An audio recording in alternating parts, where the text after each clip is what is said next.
Welcome, everyone, and thank you for joining us for the April edition of RTS Jackson's online discussion forum. I'm your host, C.L. Pierce, the Director of Admissions here in Jackson, Mississippi.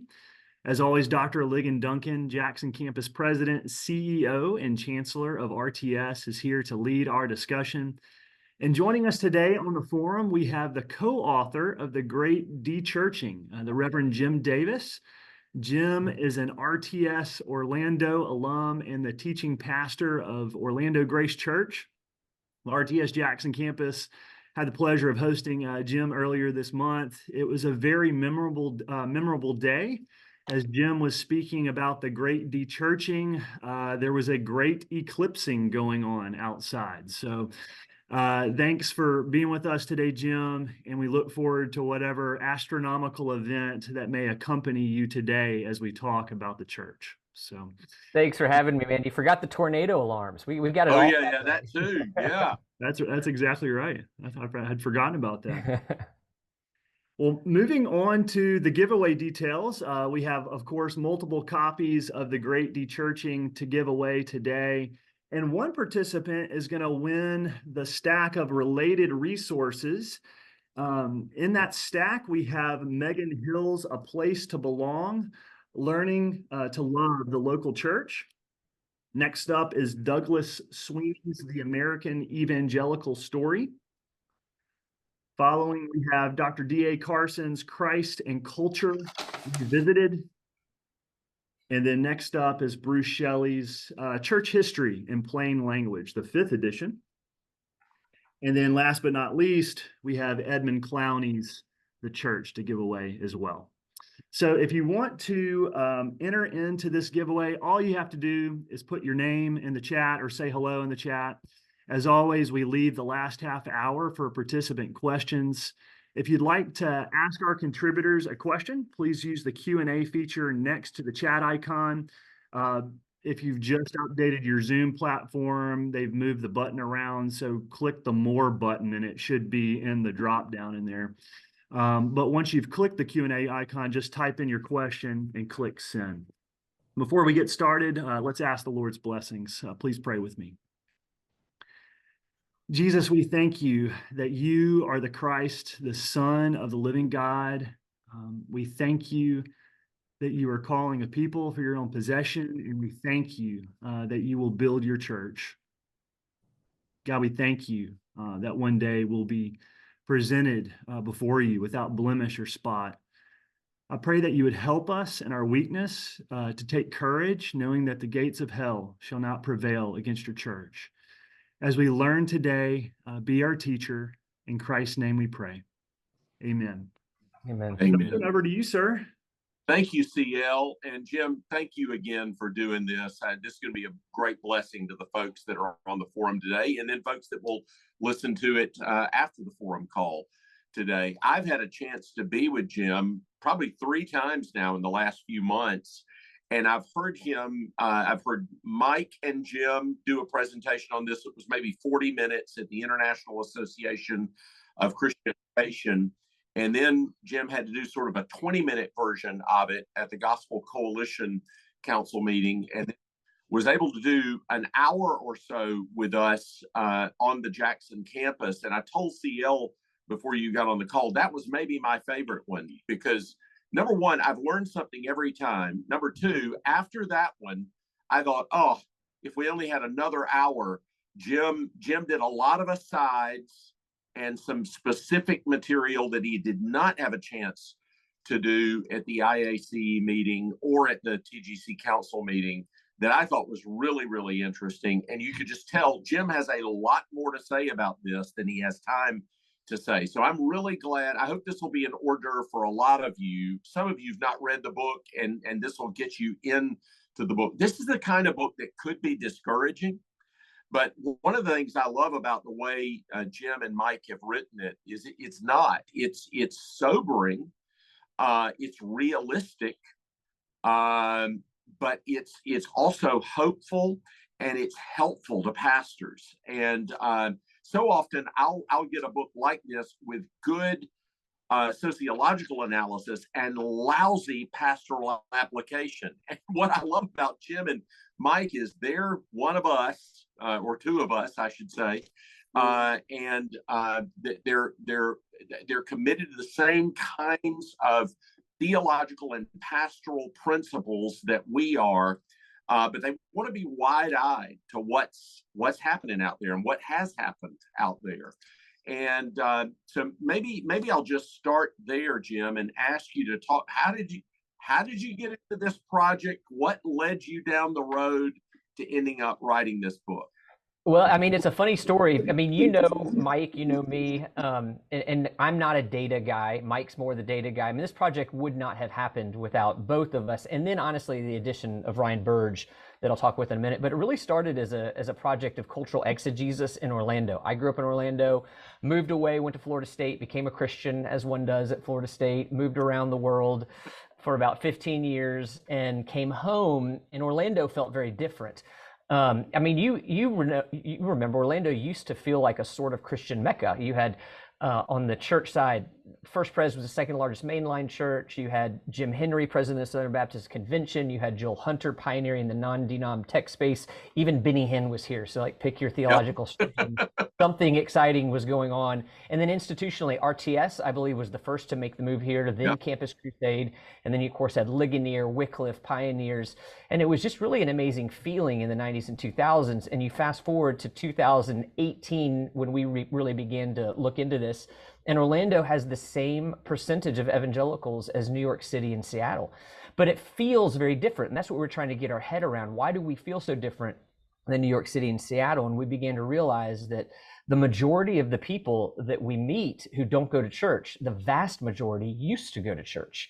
And they often carry with them biblical values. In many cases, they seem to really be a regenerate Christian.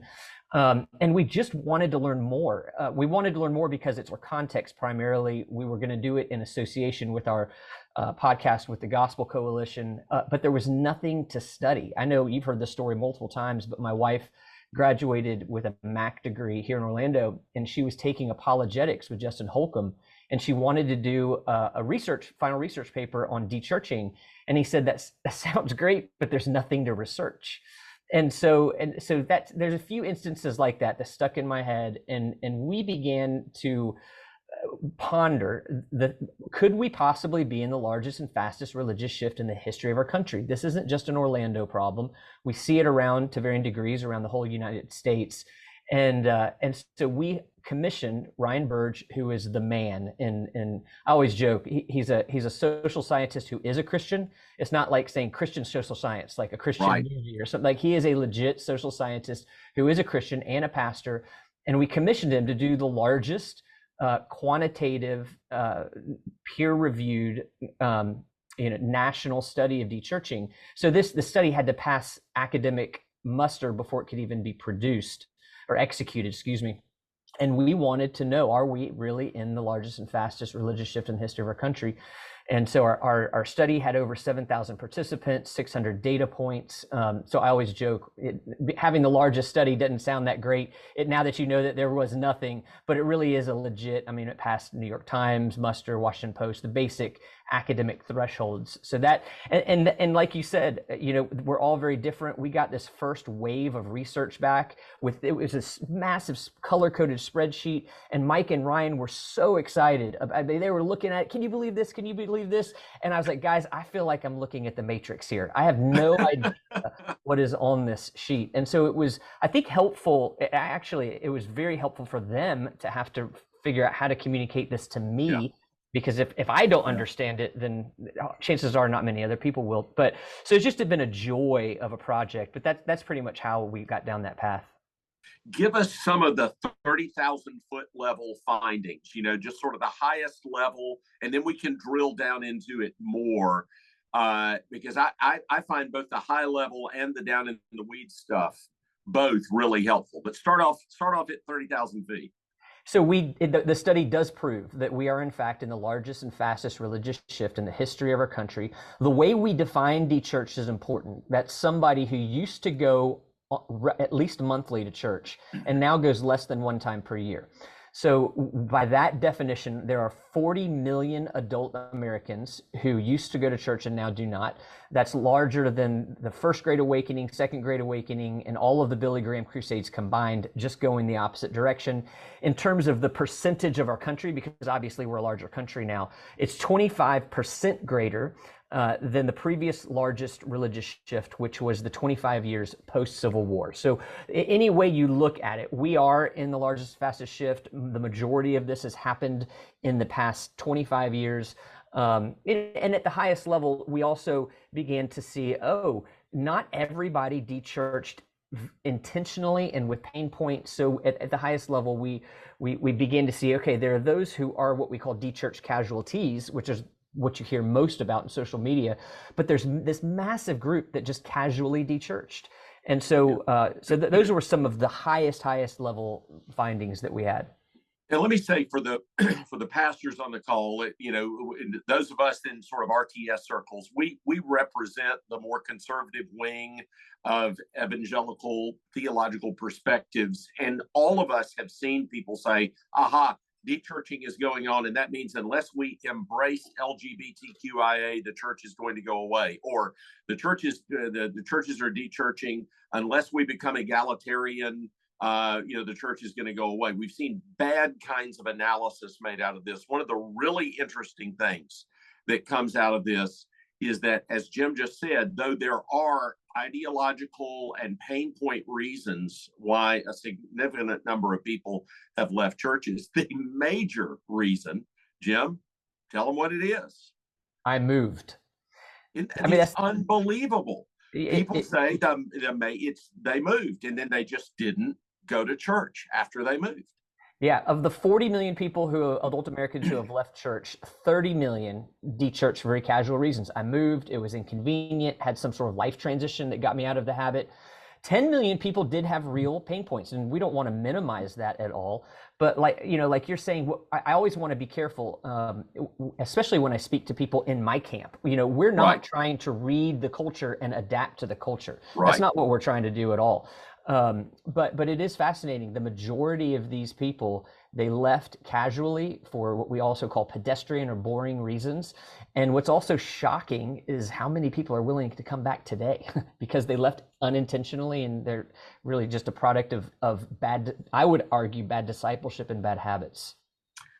Jim, as a pastor, I started noticing in the late 2000s, the first decade of the 2000s, my really committed members coming to church less. Now, that's not the same phenomenon that you're looking at.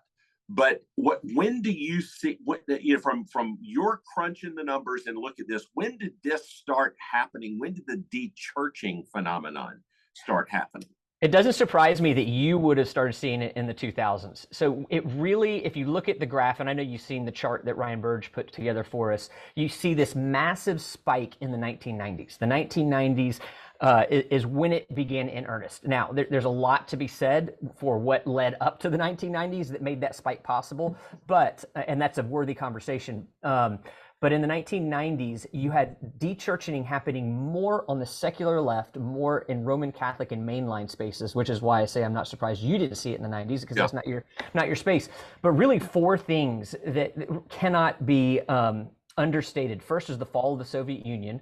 When you and I have talked about I'm old enough to remember a time when somebody who would have said, "I'm no longer a Christian," the next question might have been, well, are you a communist? Because before the end of the Soviet Union, there was a Cold War between the Christian Americans and the godless atheists. And to be American was, to some degree, synonymous with being Christian. It's no coincidence that's when, under the Eisenhower administration, we got "In God We Trust," in our money, under God in our pledge.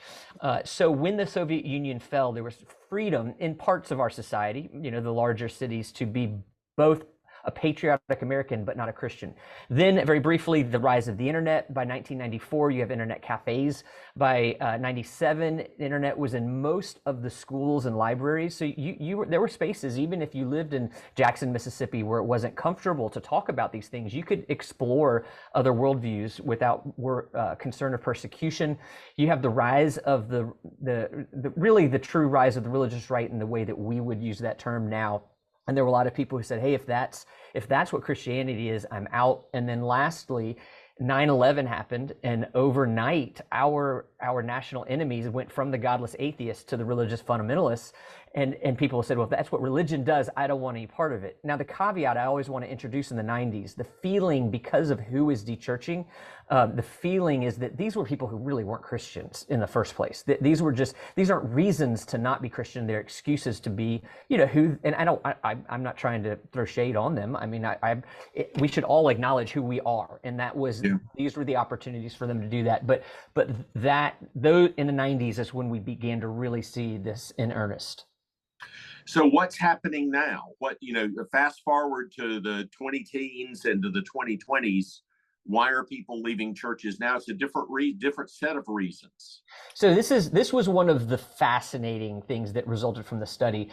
The secular right is now dechurching at twice the pace of the secular left. And now, of course, some of that is because the secular left has already dechurched, but the secular right is caught up in total number. And so the type of person that's dechurching now is going to be more on the secular right. COVID has influenced the type of person the people who have dechurched most recently have highest orthodoxy scores. And by orthodoxy score, I mean basic Nicene Creed Christianity. We're not even asking reformed questions here. And so the people who are dechurching now would be on the secular right. There's a higher percentage of them that probably are regenerate Christians. And so that's changing not only the landscape of our churches, but our culture. As again, I'm not trying to get political, but social scientists would say that it's hard to imagine somebody, the Trump phenomenon in the 80s or 90s, whereas if you have more of the secular right dechurching, it creates space in politics for candidates that wouldn't otherwise have been maybe embraced by what we call evangelicalism, and that's a whole conversation. Is what we call evangelicalism. But the type of person has changed. But the fact that most of this is casually dechurching has not. Even though now with the advent of social media, the dechurch casualties are the loudest, it doesn't change the fact that the vast majority are dechurching casually. What surprised you the most, Jim? After doing this, I'm sure you had some ideas of what you were going to find. Yeah. I'm sure some of those panned out, actually. But then I bet there were some things that, wow, I didn't see that coming. So one is the secular right dechurching. A second one that really surprised us was that 51% of dechurched evangelicals are willing to come back today. We ran the third phase of our study was purely on evangelicalism. Because ultimately this project is for us. We're not out to make money, which, by the way, projects like this don't make money because we had to raise $100,000 to even do the research. But so we were fascinated how many evangelicals, and there's one group we ran it all through our algorithm, which is called machine learning. There's a whole subset of 2.5 million dechurched evangelicals. 100% are willing to come back today. Their orthodoxy scores are higher than those who still go to church. So, and let me not get ahead of myself. So that was obviously very, very surprising. What was also surprising is that dechurching is hitting the lower educated, lower income bracket the hardest. We think of the more money somebody makes, the less likely they are to go to church. That's not, maybe you might see that at the very far end of the income scale, but really, if you think about it, it makes sense. If life transitions are the largest cause of people dechurching, who does that hit the hardest? When you become a single parent, when you get divorced, when you move, when you lose your job, who is most likely then to have to work longer hours or more unusual hours? Well, it's the lower income bracket range who doesn't have the safety net. We also learned, and Ryan Burge has done a lot more work pulling this thread since the study, but the study revealed the more educated an evangelical is, the more likely they are vastly more likely to continue going to church. Only 3% of evangelicals in our study had dechurched. So higher secular education is not necessarily the enemy that in some spaces of our church, of our stream of theological stream that we've made it out to be. So those would be some of the things that stood out. In the midst of the bad news, what are the signs of hope, the things that give you hope even out of the research that you've done? Well, let me start by just saying we know how this story ends. So at a very high level, we know how this story ends. Jesus's church prevails.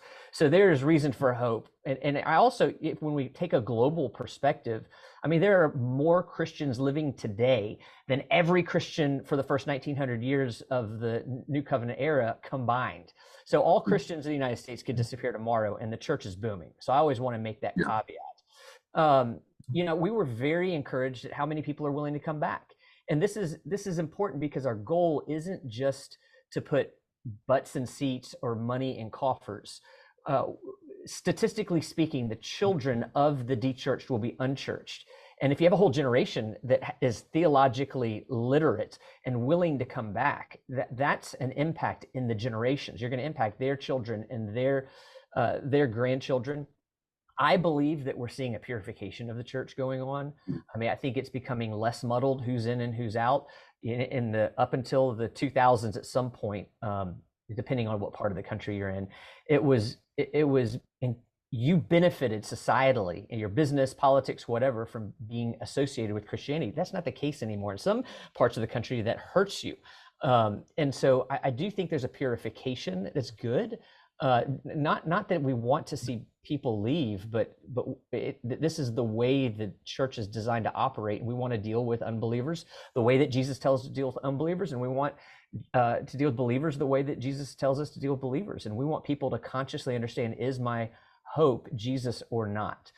So we see that we see churches as this purification happens.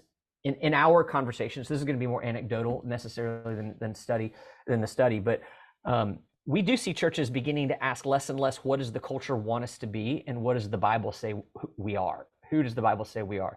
So that's encouraging, and I can't get around the fact that I do see a lot of churches that are holding on to the gospel, that are doing so in a loving and winsome way, that are doing really well right now. I mean, I know a lot of churches that are just like, I see what's going on in the culture, but it's going well here, right. And so I that's encouraging to see. Yeah, those are all great things. We're talking with Jim Davis. He's one of the authors of the Great Dechurching. Zondervan publishes this. Jim is also the pastor at Orlando Grace, and he is a Gospel Coalition Council member, as well as the host As in Heaven podcast. Jim, you told us that this started out because you were looking around Orlando and saying, this place is really changed over the last 30 years, and that factors into how we do ministry here at Orlando Grace. But you clearly wanted to share this with the larger evangelical world. What were your goals, in writing all this up? What were some of the things that you wanted to accomplish by giving this to us? Well, outside of growing ourselves in our own context, we early on began to have this desire to start a national conversation about what's happening, because we are truly in the largest and fastest shift in the history of our country. Surely this one study, this one book is not going to solve the problem. We have no aspirations of that, but we do recognize that there are people with giftings and experience and talents that can take this conversation to places that we never could, or in contexts that we just don't live in. And so, I've had people say, hey, Jim, would you do a dechurching book, in this realm or this realm, kind of advancing the conversation? And my conversation has always been, no, that's your lane. Go for it. You have my blessing. We want you to do it. We want to. When my kids were little, there's little Lego tables, and we would love for this to be a little Lego table that people can build on. So the main goal is to put this in front of people who will take it further than we ever would. I've already got at least 9 questions in for you, but I want to squeeze in 2 more for myself.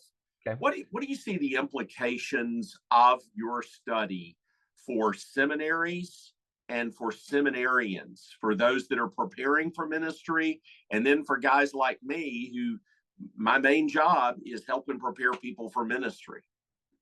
Well, your job, I think, is harder than it's ever been. I'm not in the academic lane, but I'm around a lot. We're in the RTS Orlando orbit.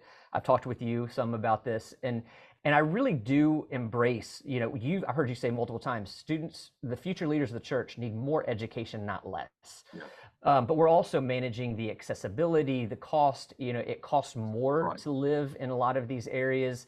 Going to seminary isn't it isn't culturally valued the way that it used to be, and so that affects things like funding. We're also seeing, again, you and I have talked about this, but seminarians who don't aspire to, are a lot more who don't aspire to be a senior pastor or a church planter.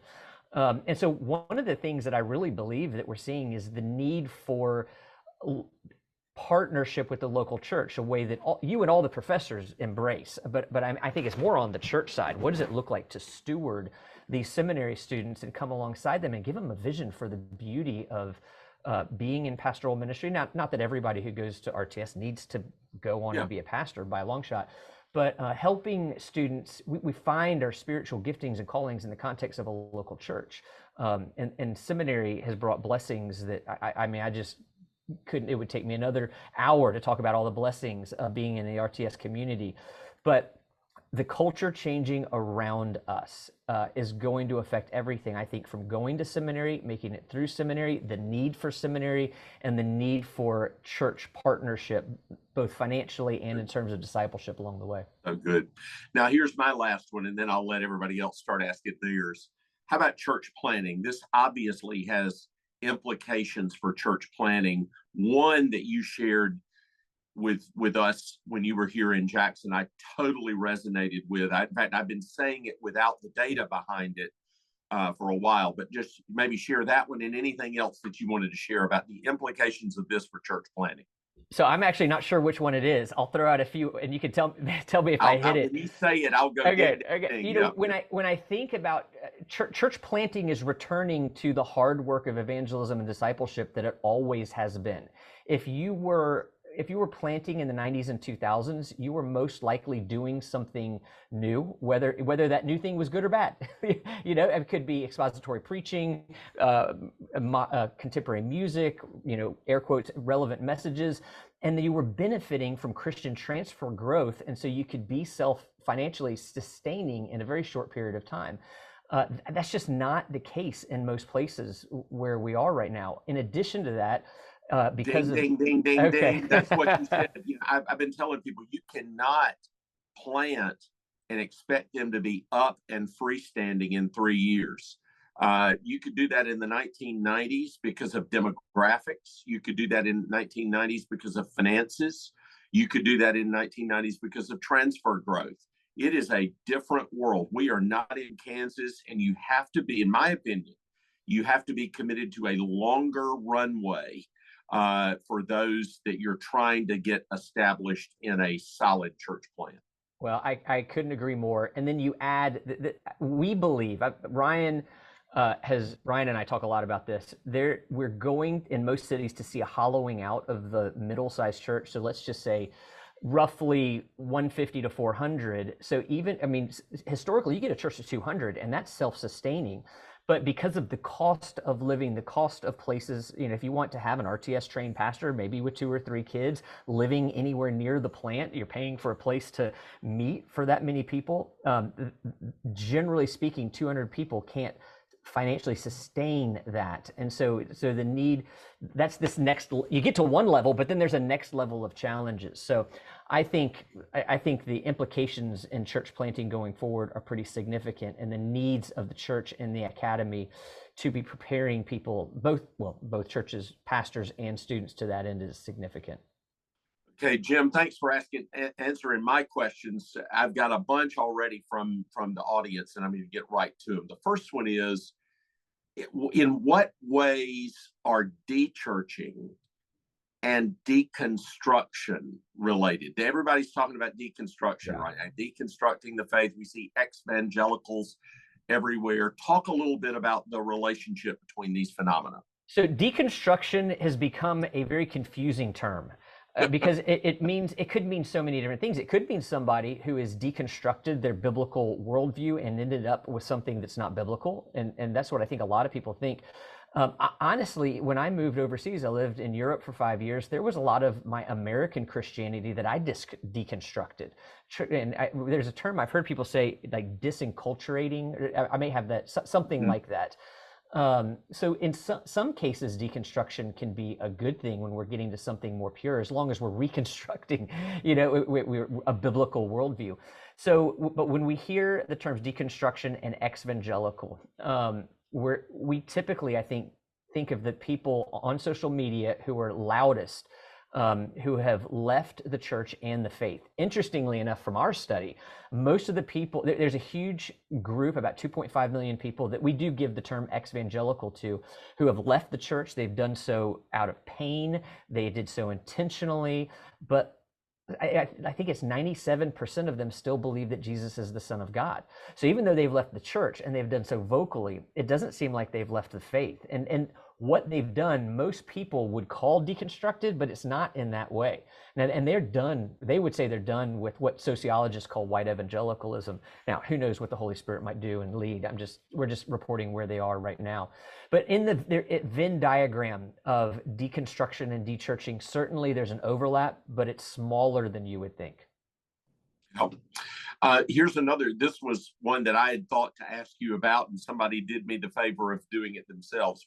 When did the largest number of people dechurch? You took us all the way back to the 1990s. And did the pandemic play a role in that process? So when you say the largest number of people, like when was the biggest wave? Is that what something like that? Yeah. It really, in fact, I can pull this up. My light went off. Let me. So the largest number actually happened in 2018. So like that was the year with the most. Yeah. But clearly the pandemic it actually went way down in 2019, and then in 2021 and 22 spiked back up. And a lot of that, well, there's thoughts on that, but yeah, the pandemic has greatly affected the casually dechurching. You have a lot of the people who are dechurching now. Honestly, just a huge number got out of the habit. I mean, as life got busy again after the pandemic, I had a woman who came up to me once and said, "Jim, would you ever consider a Saturday night service?" And of course, with 4 kids in my home inside, I'm thinking, if I do, I'm not qualified to lead it because I'd never seen my kids. But I just asked, "Why would you want a Saturday night service?" And she said, "Well, because I have 3 kids in 7 travel sports leagues. We're never around on Sunday, but once a month, Saturday night is available to us." And I thought, wow, if that doesn't describe the priorities of so many of the dechurched evangelicals, and that really does describe a lot of the more recent, the lion's share, it's not all of it, but the lion's share of the more recent dechurching. Now, the next question is a broad question that you could spend an hour answering it. So I'm going to give them a little heads up. And then I'll ask the question to you. This person is asking about how we relate to the different kinds of dechurch. Now, Jim talks about the different kinds of dechurch people. He breaks it out into 5 chapters, and then he talks about what you need to do to reach out to those. So just know, no matter how long he goes in this answer, he's got more to say in the book. It's really well worth looking at the different types of ways that you need to meet those people. But Jim, let me just ask the question the way it was put. How do we help the different kinds of dechurched re-engage the church? That's a great question. First, I think when you identify who we're talking with. So I've got my 4 questions. I'll ask somebody, did you grow up going to church? And if they say yes, that gives, okay, they're not unchurched. Do you still go to church? If they say no, I know they're dechurched. Why did you stop going to church? I can assess if they're casually dechurched or dechurched casualties. And then I'll ask some version of who is Jesus to you, or what role does faith play in your life? And I can generally assess if they're at least professing Orthodox Christianity. And so if I get somebody who seems to be Christian, dechurched casually, I'm batting 1,000 right now when inviting them to church and they come.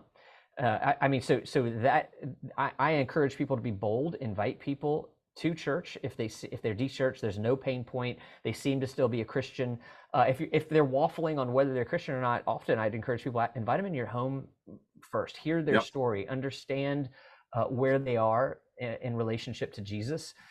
If they have real pain points in their life, again, so a surprising amount of them would still profess to be Christian, but just inviting them to church right off the bat is without being curious and intentional and a good listener typically does more harm than good in my experience. So we want to walk with them, understand, relate to them the way that a counselor would in many ways. And then we do have a whole section in the book on how to walk specifically with them that Justin Holcomb helped walk me through, because that's a lot of his areas, stewarding those who have been abused.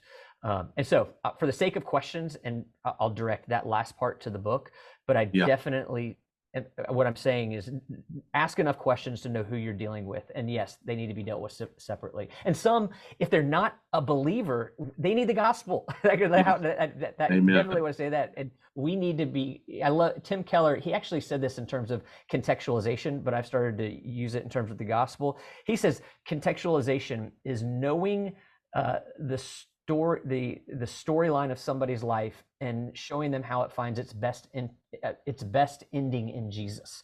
And so I just think evangelism is that as well. Yeah, it's fascinating, Jim. I just had a wonderful breakfast meeting with a young man that would have been in the category of one of these hard de-church, bad experience in the church, ended up doing everything from substance abuse to Hinduism to Buddhism. But there's been a man in the church who's been quietly reaching out to him for years. Dramatic change in the young man's life about 8 months ago. About 3 months ago, the church member reaches out to me. I hadn't been the pastor in 11 years, but this young man knew me as the pastor all those years ago. We had breakfast yesterday. The young man has an amazing testimony of how God has brought him back to Jesus and to the church and wants to rejoin the church. But what struck me is that quiet man in the congregation, listening to that young man, just listening to him, just caring about him, loving him, listening to him. That the Lord used that in a really powerful way in his life. And you couldn't have put that kid on a time clock. You know, the Spirit's going to work when the Spirit works in a situation like that. But that church member just hung in there, and then boom, it was the Spirit's time. And so, you know, we've got a theology, those of us in our neck of the woods, we've got a theology that explains that and expects that. And, you know, let's put it to work. But it does show the importance of listening and caring and how the Lord will use that even in those hard cases. Okay, I've got another question for you. Would some of the de-churching be attributed to the rise of the megachurch phenomenon in our time? Do you see, is there any correlation between sort of the rise and decline of the megachurch phenomenon? I can definitely yes. I'm trying to dance around that. There has been a rise in, you know, what we jokingly I didn't come up with this, but we call Coldplay in a TED Talk. And where there's anonymity is a great value. We want to, there's an old saying, what you win them with is what you win them to. And we're leaning more towards entertainment to get people in the doors. And because we're relying on entertainment to varying degrees, depending on the church, then we're going to have to lower the spiritual level, you know, what we're going to say, because certain things are going to drive people away.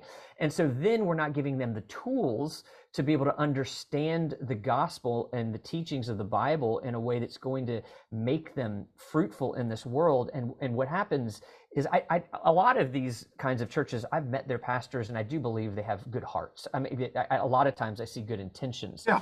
And there is in many cases a big front door in those churches, but what's hard is the back door is wide open as well. Yeah. And so I had I don't know if I should say this story or not, which means I probably shouldn't, but Yeah, I do think one of the ways we've started to talk about it post book, we don't have this in the book, is medium walls.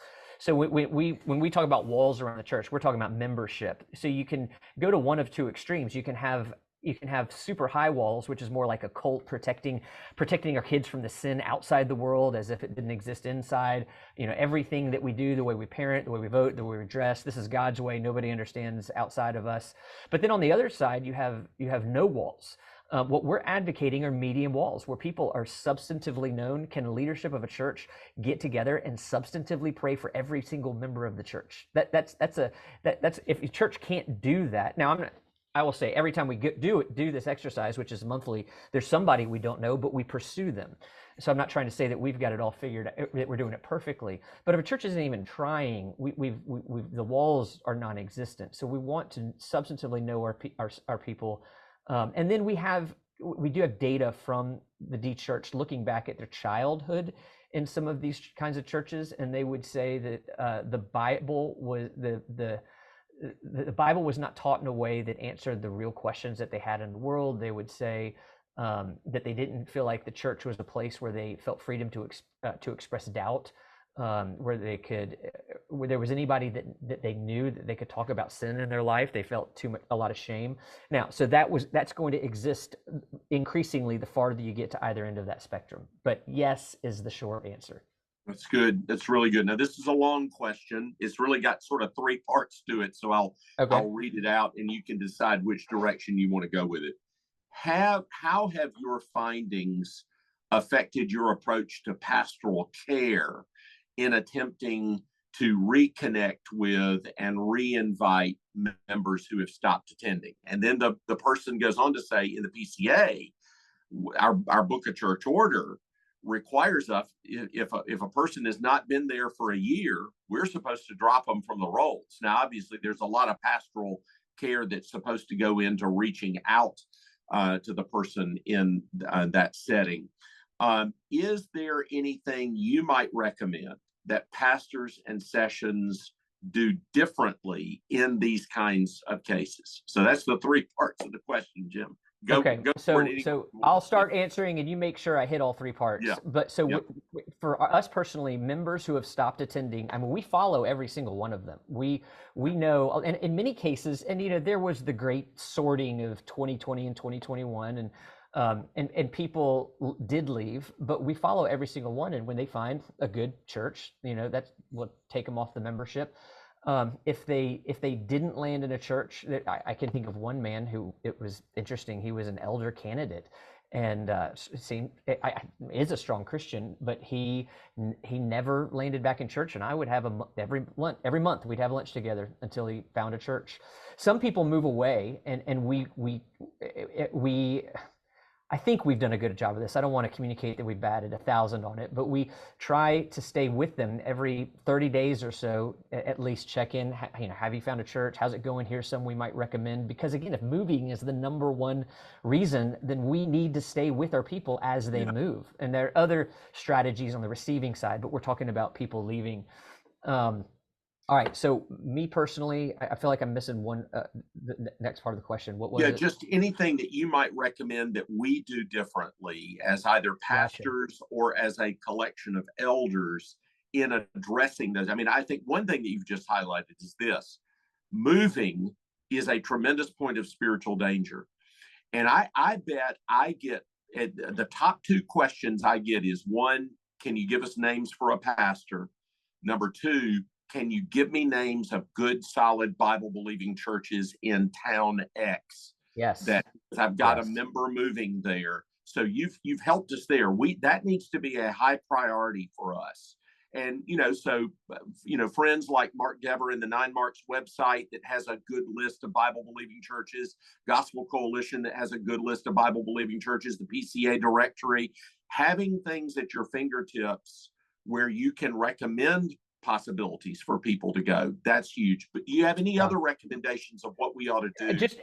So I don't presume I say this assuming many of the pastors on this call are doing this, but so I mean we do an exit interview with everybody who leaves the church, and sometimes sometimes it's amicable and it's just me and that person. If there's tension, I'll bring another elder with me so that they can hear everything they need to hear, and it's okay. I mean we want to bless this person as they leave, and even if they're frustrated and want to know that they have our blessing, and then we have in one of our elder meetings that we have every month, we have two different, one's a prayer meeting, one's a business meeting, but we have a list of people who are exiting in various degrees. And we're always going through who's talking to them, where are they, and we keep them on that list until we know that they've found a home. That's great. What can we learn from other dechurching events in Christian history, Jim? Wow, other dechurching events. So if you look at the pattern of dechurching, beginning on the secular left, and I mean you can go way earlier than the 90s and see this as church has accommodated to the culture as a way of bringing people in. That's never gone well. I mean, you can go all the way back to the Enlightenment, but I think that's, and that can look, you can do that on the secular left and the secular right. And you see churches now that are accommodating themselves to the secular right. And I know some churches that are growing very fast by doing that. I think it's just as much a flash in the pan as it is those who accommodated to the secular left. I think a lot of the dechurching events have been related to accommodating culture in some way. But a lot of the story of America is churching. I mean, so it's hard to look at many dechurching events. The high water mark of church attendance in the United States was the 20th century. Absolutely, it was. A lot of good things about 1776, but it wasn't a high water mark. 17% of the country went to church regularly back then. We're at 49 so hear that right loud now. and clear, folks. Don't miss what Jim just said. So you're right after the American Revolution. We have all kinds of discussions politically, sociologically, and theologically about, in what way was America a Christian nation, etc. 17% of people are attending. I've even heard as low as 10. There are all sorts of opinions about what attendance. Attendance is a lot better today than it was in those days. I'm not looking to go back from going from 49 to 17 or 10 or whatever it was. But there's a lot of, I always want to say I'm pro U.S. Constitution. I'm very thankful for the Constitution, but there's no question it was a move away from Christianity in some way. I mean, explicit Christianity, I should say. The Constitution of Connecticut uses Jesus. Of course, you and I have talked about, you're very familiar with Andrew Wilson and Benjamin Franklin's work to get Thomas Jefferson to change the words, we hold these truths to be, we hold these words to be sacred and inviolable, something like that. It was sacred and undeniable. Those were the original words, and instead it's self-evident because Benjamin Franklin wanted to move away from that. So again, I'm not trying to throw the Constitution of Founding Fathers under the bus, but just the high water mark of attendance in the 20th century was the 20th century. But I'm not even going to say that the high water mark of Christianity was the 20th century, because I think you got a lot of junk in that 20th century bag. Yeah, well said. Do you have words of advice as we counsel with friends and family members who've recently dechurched, how to do that gracefully, how we can invite them back with a spirit of gentleness? I think the first is to hear their stories. I mean, to really not just listen, but ask good questions. How did that make you feel? What does your walk with Jesus look like now? How is it different than when you were in church? And I would it was when Paul was in the Areopagus in Acts 17, he comprehended, he commended, and then he critiqued. So comprehending where somebody is, what their worldview is, finding something to commend, because if you can't commend it, then you hadn't really comprehended it, because there's no worldview, nothing is going to get completely off the ground with no nugget of truth somewhere. So there's something to commend before we critique. And part of commending sometimes has been, you should have left that church. I would have left that church too. What you're longing for is actually a very biblical thing. And even though it can't be found perfectly anywhere, I think you really can find it. So that comprehend, commend, critique is typically the way that I go about it. And understanding that in many cases, depending on their stories, it could take time. It's not going to be a four laws presentation and they're back in the church. And often the Holy Spirit's just got to do something that we're never going to be able to do. And trusting the Holy Spirit to move in them how and when he pleases. Yeah. As pastors, what would you urge us to do or emphasize in our current ministries in an effort to decrease the likelihood that our current people may dechurch in the future? I couldn't love that question more, because everybody wants to know what they can do to open the front door and bring new people in, and so few people are willing to take a look in the mirror and wonder what are we doing to take care of the people that God's already given us. So I love that question so much. For one of the things that we've looked at, the age range where you are most likely to dechurch is between the ages of 13 and 30. Now, there are 3 different life stages in that range. You have high school, you have college for most people, and young professional careers. And so we begin to look at those stages, starting with 13 to 18. And we've begun to listen to the data and ask ourselves, all right, if people were saying that they can't express doubt, what does that look like for a student to express doubt? If the Bible if the questions they have weren't being answered, what does that look like for us to make sure that it is? Coming up with how are we coming alongside parents and teaching kids not only the gospel, but how to share their faith, how to read the Bible, how to pray, systematic theology, biblical theology. What does that look like from age, basically, let's say 7 to 18? So that's one of the things that we've really been working hard on. And I've got 4 kids in that age range, so I'm not the most unbiased pastor here. I've also been, I've personally, in my preaching, been preaching the value of embodied worship and membership more than I ever have. I don't assume that to be the case. One other thing, I've gotten this from Made to Flourish. When I meet with people, I'll often ask, tell me the best part about being a Christian in your workplace and the hardest part about being a Christian in your workplace. Because as a pastor, there's a lot about working in the secular workplace as a Christian that I just am not going to know unless they show me. So those are some of the things we've, our most unpopular opinion is that we've cut our live stream. We use technology, we put our podcasts online, and we're not against people who do, but in our context, we just felt like we don't want there to be we want to make a statement that's not embodied worship. So those are some of the things that we've been thinking through. That's really good. Have you seen dechurching happening more in one particular tradition or denomination than another in a way that it stands out to you? And do you have any ideas on why that may be the case? The PCUSA is the largest group in terms of percentage. Even when you put the PCA into the subset of Presbyterianism, it's still the largest. So you can take from that what you will. Certainly, in the mainline church, they've been experiencing this for a long time.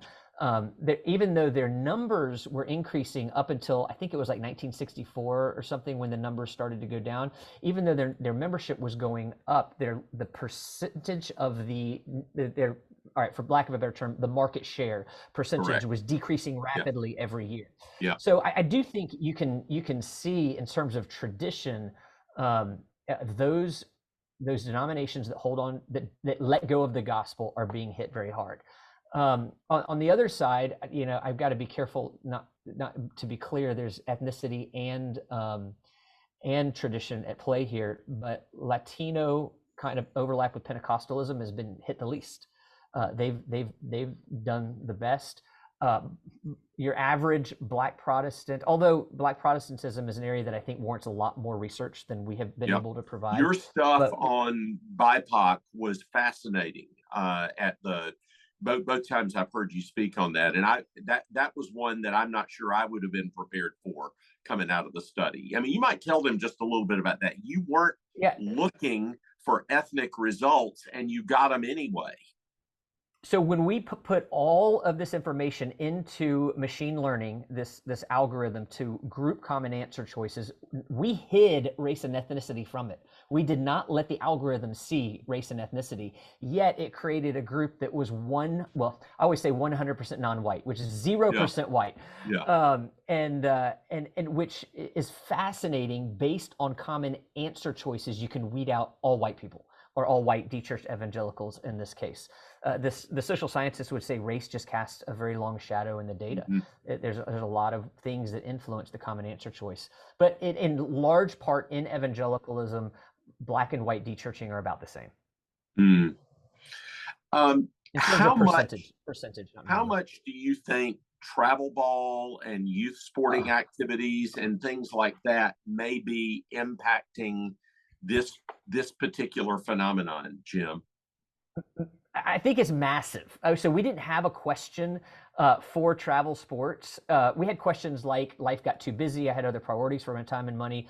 I mean, but by my anecdotal experience, massive. Like even and I'm more simple. I used to be all kind of, I guess, hard-nosed against it. And now that I have 3 teenagers, I feel the pressure as much as anybody. Yeah. Like my daughter plays volleyball for a Christian classical school in Orlando. And if she does not play travel volleyball, she will not move up in her own school. So it's not just like if you have D1 this isn't aspirations. A big secular school. This is a Christian school. Yeah. A Christian school. And nobody with my genetics is going to get a D1 scholarship. So it's crazy the pressure that I feel in a Christian school. And if anybody from the school is listening, I'm very thankful. But it's a result of the larger culture that we live in. I can't imagine how much more you feel it in different environments.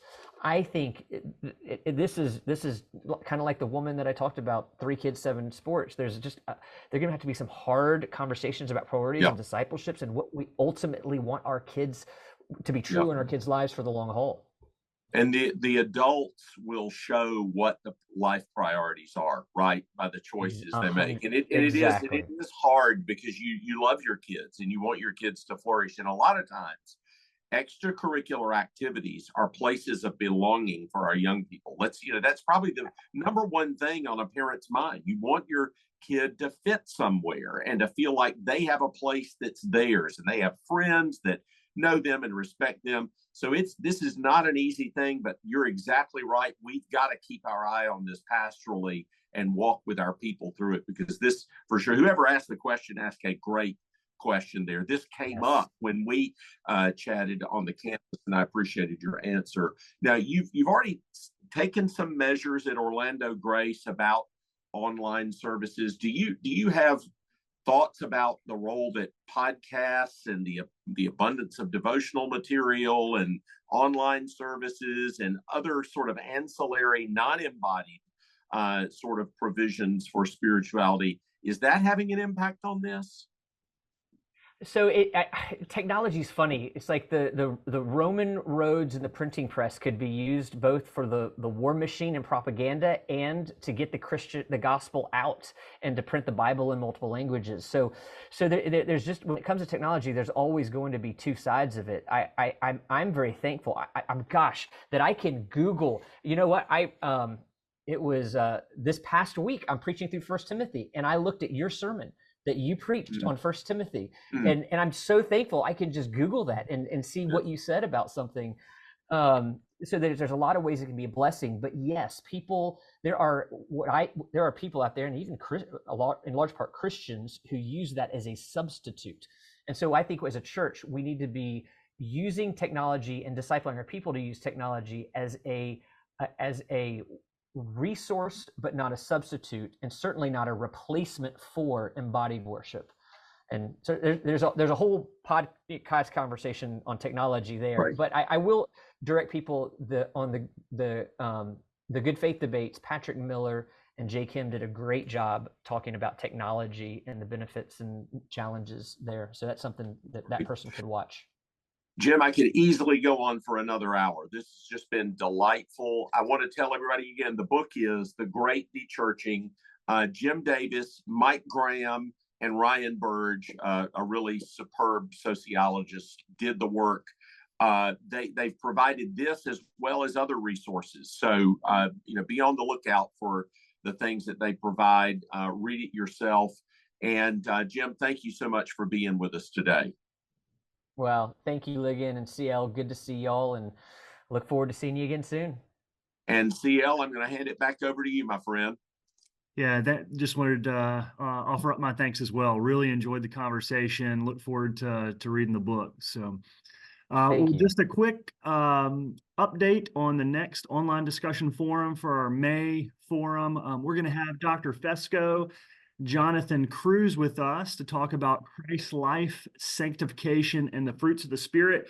Just to give you a little hint, it's going to be coming from Jonathan Cruz's new book, The Character of Christ, the Fruit of the Spirit, and the Life of Our Savior. So please join us at the end of May for that, and we'll see you soon. Have a great day, everybody. Thank you, CL. By the way, that's a great little book. Y'all, Banner of Truth published it. Jonathan Landry Cruz, the pastor, is a Presbyterian pastor who he's actually in the RTSD men program right now. I met him at RTS Orlando, and then I got to have him in class in Charlotte. That's a nice little work and he's also a hymn writer. He's a really good hymn writer. But Jim, what a joy to be with you today. Thank you so much for doing this. Thank you. Appreciate it. Enjoyed it.